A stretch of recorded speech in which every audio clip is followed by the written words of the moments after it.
Hello and welcome to another video and podcast from Fantasy Football Scout as we look ahead to game week 2. It's team news time. My name's Joe and as ever I'm joined by Fantasy Football Scout's editor Neale. Neale, welcome. How are you on your phone again? Yes, unfortunately. Still haven't rectified that issue, but I'll promise I'll do it at some point this season. But I'm otherwise all right, Joe. Yeah, not too bad. I think we've had updates from all 20 clubs now, 12 today, 8 yesterday. I'm ready to go. Yes, I think I've got all the little images and tweets on the screen now, which is good. Before we go on, just a reminder, everyone do press that like button, does help us out, and do remember subscribe wherever you're listening and watching this. Also, do check out the members area. Neale and the team there are full of lots of articles and data and number crunching activities there. Lots of exclusive content, and also we've got an app this season as well. Lots of tools and gadgets there to help you win your mini leagues and do well this season. Let's start with Brighton against Manchester United, my team against Manchester United. What is the latest from Brighton, and in particular with ace winger Minter, formerly of your club, and his mythical concussion? Yeah, Minty is fresh for the weekend. He did have a concussion. They have cleared it very, very quickly. But I suggest it wasn't a concussion, as the social media was suggesting. Yes, Hurtzler said yesterday that he's free to play this weekend. He's available. So they followed the rules in the Premier League, but he is fit. So the flag's come off him. Otherwise, we knew last week that Lamptey, Ferguson and Estupiñán were back in training. Ferguson and Estupiñán have been out for a long time. And again, Hurtzler not sure whether they'll feature this weekend. They're all in training. They were going to wait to see what happened today in the final training session. But I suggest they're playing it pretty cautious with those three. And they do have an EFL Cup tie coming up next week, which probably is a more likely, I think, prospect of them getting game time. Okay, yeah, I was going to say the move for Barco as well. I know you did an article at Fantasy Football Scout about if he does go out on loan, which is looking, 99.9% certain he will, that he will get red flagged then, and that will make it very difficult for any price changes there. But until then, it's a free for all, isn't it? Yeah, until that flag's gone on him, until the loans. It's not just the loan being agreed; it's an FPL action in the flag, and sometimes that can take. It's not necessarily instant; it can be a little while, but. Yeah, we looked through the last 50 examples of a loan move, and on none of the occasions did a price change after the flag went on. Yeah. So we assume that they are locked. Hurtzler was pretty much confirming Barco was on loan. He was nodding when the reporter asked him a question about whether he's off. Didn't get any update on Verbruggen and Ciso or March, but we assume they're still out. Verbruggen is in the Dutch squad, so yeah, it's pretty close. Yeah, I think the estimate was 6 weeks, and I think we're in about the 5th week of that. Yeah. So it looks like he could be back game week 3, but yeah, I would imagine after the international break definitely. Manchester United, meanwhile, this match can go either way. Sometimes Manchester United do okay, sometimes Brighton get the better of Manchester United. But yeah, what's the latest for Manchester United? Yeah, one new addition to the injury list. He was already injured last weekend, but he just wasn't flagged. And that's Victor Lindelof. He was seen on crutches, and it turns out he's got a toe injury. I don't think it's too serious, but he's joined the Red Flag Brigade, which includes Shaw, Yoro, Hoyland and Malacia. So 5 out. I don't think there's anything new. Sancho apparently had an ear infection, which I very much doubt last weekend. But I don't think fitness is the deciding factor of his involvement anymore. I think it's Ten Hag's preference to leave him out. Yeah, ear infection. That's like code for just dropped. Okay, let's move on to Crystal Palace against West Ham. London clash. Crystal Palace. I mean, wow, so much transfer news going on in the other direction. Lots of their players going elsewhere. What is the latest?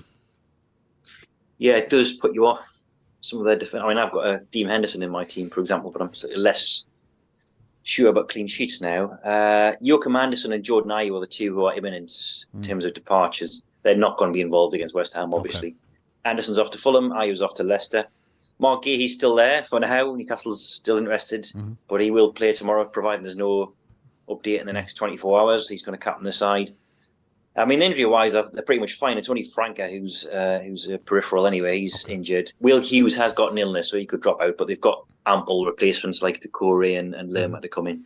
Okay, and meanwhile with West Ham as well, another team that's been very active on the transfers in over the summer. So yeah, what are their troops like for this clash? Quite a Moyesian update from Lopetegui in that he said stuff like "let's see" and "wait and see."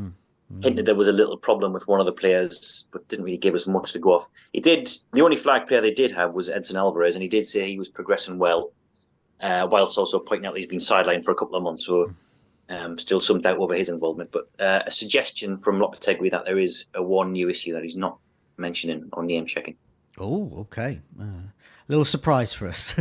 like we really need that this week. Fulham against Leicester is next. So Anderson going to Fulham. So he's sort of in FPL limbo at the moment in between the clubs. So he won't be either available for either game week 2. Nor will another new recruit at Fulham, understand. Yeah, Sander Berger, he's signed in the last couple of days, but Silva said he's not quite ready to start. They've got the cup game after that, which he'll feature in. I mean, you know how imminent this deal is because Silva was willing to talk about Anderson, and normally managers play everything with a straight bat until something's over the line, and he's pretty much saying that the deal's close. But as you say, not close enough for this weekend. Fulham didn't have any flag players, and we're not aware of any injuries emerging from last week. Okay. Meanwhile, with Leicester, our favourite manager for the truth, Steve Cooper. What amazing truths has he been telling this week? Yeah, for people who weren't watching us last week, he said that Vardy was a little while away, still in rehab, and then 3 days later he started and scored against Spurs. He reports that the injury situation is unchanged from Monday night, so expect lots of changes when they do take the field. That means if we take him at his word, they're still without Daka, Cody, and their backup goalkeeper, whose name I can't pronounce, Stoller. Right. I've probably butchered that one. He did say that Oliver Skip is definitely available. He's a new signing from Spurs, joined this week, and there was plenty of quotes on Vardy in terms of how to keep him fresh and the striker knowing his own body better than anyone else, and then he sort of lives for game days rather than training in between. Good news from people from the West Midlands who like prawn cocktail flavoured crisps then with Oliver Skip. Okay, let's move on to Man City against Ipswich. Us Haaland owners, this is it for us. If he blanks in this, I'm going to say it's season over. So, what's the latest from Man City as Ipswich prepare to visit? Yeah, a few injury updates and plenty of comments about the new arrival or the returning arrival of Ilkay Gundogan. Injuries first. Savino has made a quick return to training. He came off last weekend with, I think Pep called it a disturbance in his knee, but he has trained partly since. He did sound a little bit unsure about what the extent of his involvement is going to be this weekend. So the flag will remain on him. Rodri, even less sure about his involvement. It sounds like he's going to miss out again. I think he said he hadn't even seen him in training yet. They did have a session this afternoon, but one session is not going to be enough. Bob, of course, is a red flag. He's out for 3 to 4 months. And then, as I say, the rest of the press comments was about Ilkay Gundogan, pretty much every question. Okay. He could even be involved tomorrow, Pep was saying, providing the international papers come through and he's registered. Well, could it? I mean, the start seems unlikely, but you never know. But I mean, it sounds like he could be used as a substitute, maybe. Yeah, providing that the red tape's clear and all that. I think he might be on the bench. I don't think there's anything wrong with the performances last weekend with Kovacic, Bernardo, and De Bruyne in the middle. I don't think that's going to change necessarily this weekend, so I doubt whether he'll be chucked straight back in. Okay. Meanwhile, with Ipswich, I know someone who won't be playing is Calvin Phillips, who can't face his parent club. That's right. Yeah, he red flags on him just for 1 week. Also not featuring is Wes Burns. So he came off against Liverpool with a hamstring injury. It's going to be weeks according to McKenna, not going to be imminent, which is potentially good news for Ben Johnson. I say potentially because he effectively started over him last weekend, even though Burns is more of a winger and Johnson's more of a right back. But in this sort of hybrid system, with the right back or right winger pushed up, with Twanzebe behind him, then he could potentially come in, especially this weekend, I think, against Man City. Okay. But longer term, there is even with Burns out, there's other alternatives you can play. Injuries, Burns aside from him, Hurst still out, Broadhead still out. I think Harry Clark as well. still injured. Muric is partly trained. We didn't know about this. He missed out last weekend with a calf injury, but he has returned to training, and a late call is going to be made on his involvement. And I think that's it. Okay, Southampton against Nottingham Forest. Sort of the battle of the enablers, if we've got any in our squad, because they're quite well priced in FPL. Let's go with the home side first. What's the latest there? Didn't really get much team news from Russell Martin. The only injury serious on that one aware about is Bazuna, who's out until 2025, Achilles injury. Others like Sulemana, Lallana, Stewart, Larios, they're all in training. They're all making their way back from injury. I think the Carabao Cup tie next week is going to be the realistic target for those. And some quotes on two new signings this week: Ogachukwu and Fernandez. Martin again hinting that they're going to be on the bench. A couple of training sessions is all they've had, and he was quite impressed with the performance at Newcastle last week. So I don't think much is going to change from that team. Okay, and Nottingham Forest, they had quite a few injury problems from their game week 1 match. What's the latest there? Yeah, one serious one is Danilo. So he is going to have surgery next week on that. I think it was a fractured ankle. And there's no time scale yet, but it's going to be months and months and months for him.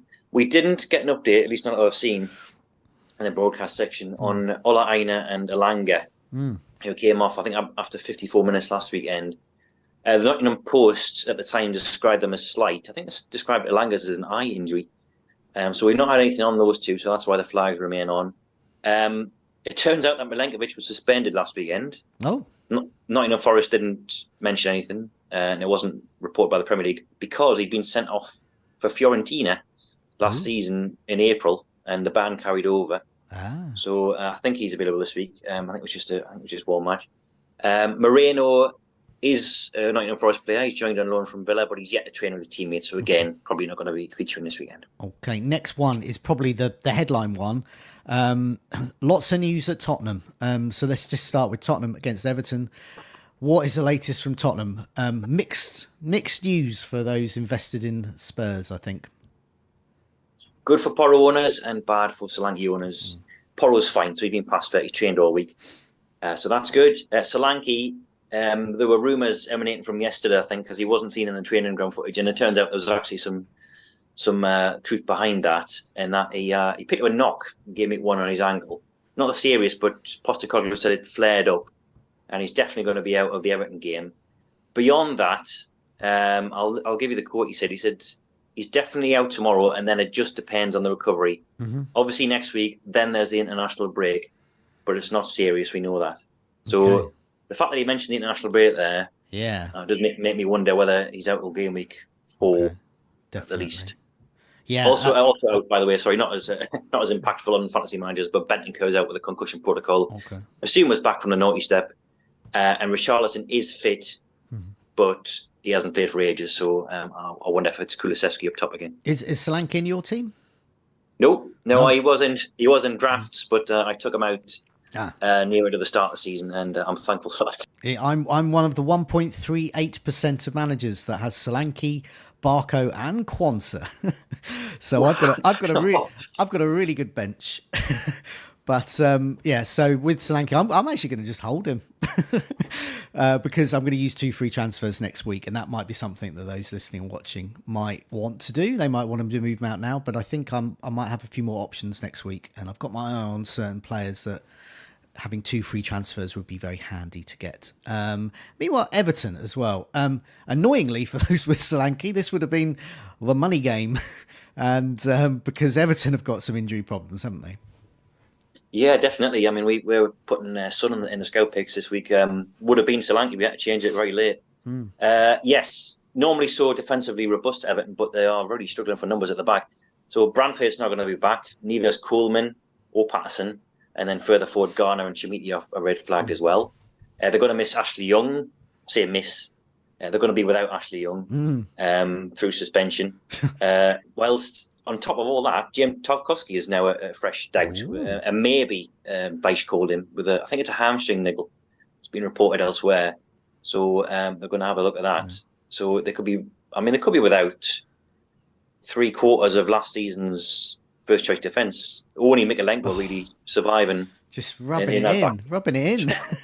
So I suspect. Do you think that Kulusevski's going to come in for Solanke, or do you think Richarlison might get the nod? My first instinct, and I'll obviously check this as the day goes on. I think Kulusevski would probably start with Johnson and Son in the front three. Richarlison didn't feature at all in pre-season. He has been training for a couple of weeks, but even Postecoglou said he mentioned this afternoon he's ready to play, but he has been without game time for a long time. So my predicted lineup, unless I say anything different, is going to be Kulusevski through the middle. Okay, rightio. So yeah, anyone who wants to make that sort of one like for like swap with Richarlison, that might be a bit tricky. Aston Villa against Arsenal. There's going to be some interest in Ollie Watkins, I would imagine, from amongst Solanke owners coming up soon. But what's not for this clash though against Arsenal? That's a tough one. What state are Aston Villa in though for this? Yeah, Emery's press conference was the last one we've seen this afternoon. It's always late on a Friday lunchtime. He said no fresh injuries, so we were expecting Matty Cash to be flagged because he seemed to come off last week again holding his hamstring. Emery's saying no fresh injuries. I did see elsewhere that Cash hasn't actually been seen in training, so either Emery's keeping his cards very close to his chest, or he's just forgetting to mention Cash. Nothing much else. Mings and Kamara, there's updates on those two. They've been out for a long, long time. Mings is starting to work with the team, working mostly alone in terms of training, and Kamara is in a few weeks he'll start training. So there's still other side of the international break in terms of competitive comebacks. Okay. Meanwhile, with Arsenal, I think there were quite a few injuries over the summer, which are sort of clearing up a bit. But yeah, what's the latest with Arsenal? Yeah, nothing much today from Arteta in terms of injuries. I don't think he was even asked.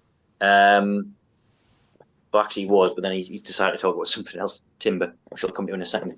I think they're still without Tommy Asu and Tierney, so they were the ones from summer who are lingering. And Arteta said last week it'll be a few weeks' time. Vieira's the other one. Again, not someone who'll trouble the starting 11, but he's had a slight hit problem. Missed out against Sevilla in the final friendly. Missed out against Wolves last week, so he remains it out. Okay. Otherwise, there was just quotes on Declan Rice's preferred position. There was a couple of quotes on Timber, who came off the bench last weekend for Zinchenko.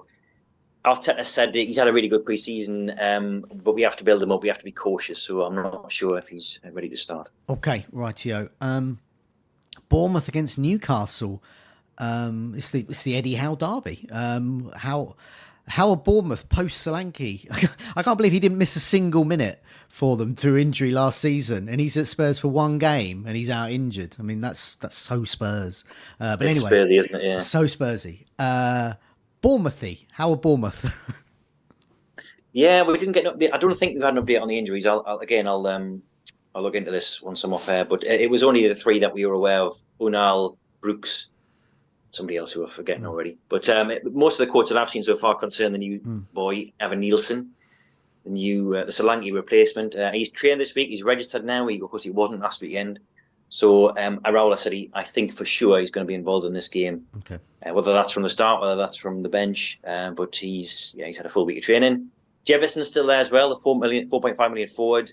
But Iraola hinting heavily that it could still happen that he'll go out on loan. Nothing's happened this week, so he'll be in the squad. But next week, before the deadline, he might be off. So he is not someone going to be able to call on for minutes, I don't think. Fabian Schär for Newcastle, he's definitely out because he's suspended. We all saw that. So he's out for 3 matches. But what else is the latest from Newcastle? Yeah, the appeal failed, predictably. One of the matches will be served in the Carabao Cup next week, so it's just 2 Premier League matches he's absent for, which is slightly helpful for us. Otherwise, I think it's much of a muchness. Lascelles bottom mildly longer term. Wilson's shorter term, but he's still, I don't think he's back yet. Tonali, this is his last game he's going to be banned for after 10 months. Wow. So he'll be back. Yeah, we should see him in the Cup next week against Forest, and then in the squad in the league from then on.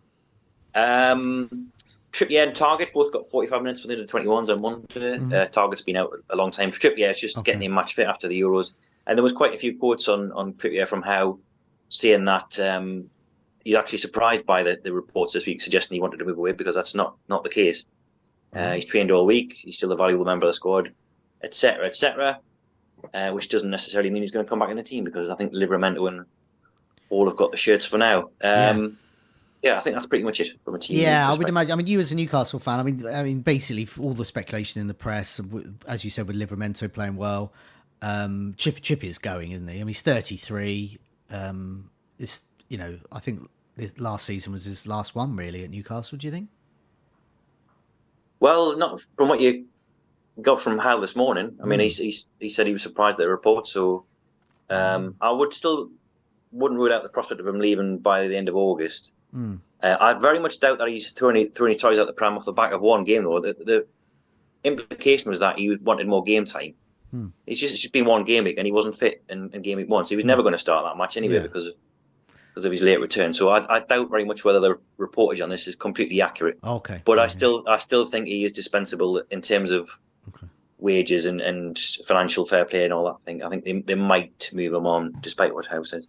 Okay, Wolves against Chelsea. Let's go with Wolves first before we go with Chelsea, because Chelsea were in action last night, so we've got a little bit of information from last night from Chelsea. Let's go with Wolves first. Yeah, nothing new from O'Neale. He said that Cunha's fine. He came off the bench last weekend and he's available for more minutes.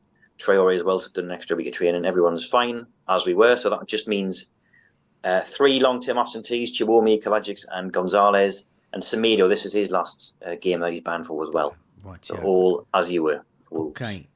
With Chelsea, I think there was some reports I saw that Palmer was limping after Chelsea's game last night. Is he okay? Do we know?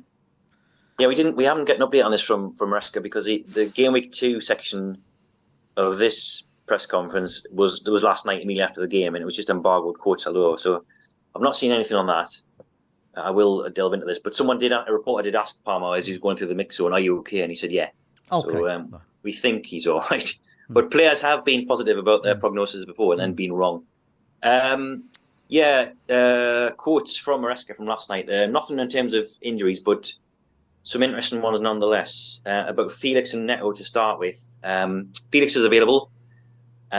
He sort of flip-flopped on whether he's going to get significant minutes. He said that he's physically ready because he's played games at Atletico, but he just needs more time to understand the club and the way they're going to play, etc. So I think he's again pointing towards bench duty, and possibly the same for Pedro Neto as well, who was on the bench last weekend. Played last night against Servette, but said that the last time Pedro played 90 minutes was in February, and that was a long time ago. We need him to build a little more physical condition, and to give him another game on Sunday is probably too early. So he's suggesting that he's going to be benched again. A bit of a boost to Sanchez owners as well, if you do own him. He said that the plan probably at the moment is to play Jorgensen in the Cups and Sanchez in the Premier League. It is dependent on performance, of course, so if he does make a series of ricks, then he could come out. But for now, Sanchez is the Premier League goalkeeper. If I can just go back to Bournemouth, because I forgot about Senesi. I forgot to mention him. He was ill last weekend, but he's now fine. Okay, rightio. And final match, Liverpool against Brentford. Obviously, not good news for Quansah owners. Dropped, now injured, I hear. Yeah, not a significant one, we don't think, but quite a convenient one for taking him out of the starting 11 in terms of slots. He had an injury on Tuesday in training, and he couldn't train the following day. Slot says they're going to try and see if he can train today, this afternoon. So maybe there'll be some images emerging from the Liverpool camp after we're off air. But it does very much sound like he's going to miss out this weekend. He's already dropped in price as well. Otherwise, he said he reacted well to the. I guess it was kind of criticism from Slot, even though Slot said, kind of. He says you've got one job afterwards. And you're rubbish at it, basically. Yeah, he's kind of trying to backtrack afterwards, saying that everyone lost duels. You know, it was a team thing, but he did mention again that he'd lost a couple before half time. Everyone was rubbish. I just happened to take especially you off. you. Yeah. When your job is to win duels. Prospects aren't great once they're going forward. And that was pretty much it. I think we're not aware of any other injuries at Liverpool. Meanwhile, at Brentford, the Ivan Toney saga still rumbles on. He could actually play, couldn't he? He could. He's still technically a Brentford player, but he was last weekend as well, and he wasn't involved in the squad then. There's suggestions that he's in discussions with the Qatari side, I think, Al Ahly, possibly. Or was it Saudi Arabia? Anyway, somewhere in the Middle East. So yeah, this afternoon, Frank gave the most non-committal answer. Let me get the quote. He said, "Who knows? Let's see what will happen. He could be involved. He could not be involved. He could be here after the 30th. He could not be here after the 30th. Basically, everything's up in the air." He said, "Ivan Toney." So maybe it's going to be last week's front three again. Okay. Thiago De Silva, Hickey's still injured. Henry's almost back. He's been out a long, long time, but he's training fully with the group, and a return is imminent. They've also signed a $4 million FPL defender this week, Seb van den Berg from Liverpool, for a lot of money. I think was it 25 million or something. Okay. So they've obviously see future in him in terms of starting. They wouldn't shell out that much money, I think, with bench duty in mind. But for now, there's a lot of competition. There's Ben May, who's just back from injury. Ethan Pinnock and Nathan Collins started last week. Aya, who is probably a centre-half, but he's been filling in a full-back. So they've got 4 centre-halves who can compete with Van den Berg in the short term. But definitely one for the watch list in the longer term.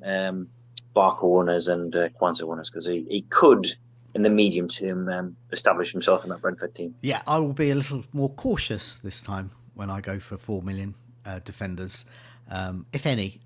Okay, let's round up what we got so far. I just sort of put the key ones where might be likely to be in people's teams or will influence games. Available Minter with his concussion. He wasn't really concussed, but he's all fine. He was flagged though.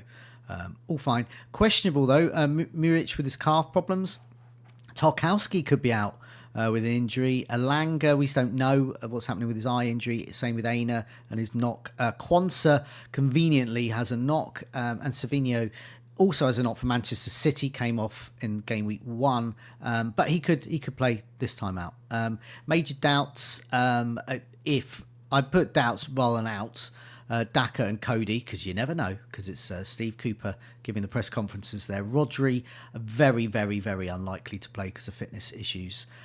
Meanwhile, out, Calvin Phillips is ineligible to play against Man City, his parent club. Branthwaite's groin issues still linger on. So does Patterson. His ankle problems. Danilo, his ankle is going to keep him out long term. Fabian Schär is going to be out for 3 matches, but 2 of which are in the Premier League. So this is the first of 2 Premier League matches he will be suspended for. Lindelof, toe problems. Solanke is Solanke problems there. Anderson, I've just put transfer here because he's sort of in limbo. I could put just the word limbo in as well. He's in between clubs. Same with Jordan Ayew as well. And same with Berg, really, although he is now with a club, but he's only just moved, so it's unlikely. He's definitely not going to play. So I think we've got most things there.